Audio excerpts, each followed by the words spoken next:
জলবায়ু তহবিলে ন্যায্যতার দাবিতে বরগুনায় সাইকেল র্যালি অনুষ্ঠিত হয়েছে। বেলা 11টায় বরগুনা সার্কিট হাউস প্রাঙ্গণ থেকে শুরু করে সাইকেল র্যালিটি বরগুনা শহরের প্রধান প্রধান সড়ক প্রদক্ষিণ শেষে নৌবন্দরে গিয়ে সমাপ্ত হয়। প্রতিনিধি আসাদুজ্জামান জানান, র্যালিতে প্রধান অতিথি হিসেবে উপস্থিত ছিলেন বরগুনা সদর উপজেলা নির্বাহী অফিসার মোহাম্মদ শামীম মিয়া।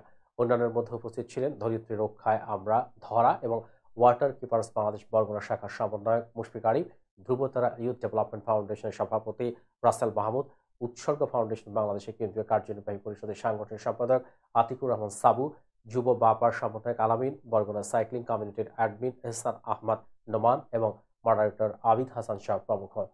জাতিসংঘের জলবায়ু পরিবর্তনের ফ্রেমওয়ার্ক কনভেনশন এর অধীনে স্বীকৃত, যা ধনী ও দূষণকারী দেশগুলোকে বাধ্য করে প্রাচ্যের অভিযোজন এবং প্রশমন চাহিদা মেটাতে এবং ক্ষয়ক্ষতি পূরণের জন্য যথাযথ অনুদান ভিত্তিক জলবায়ু অর্থ প্রদান করতে হবে।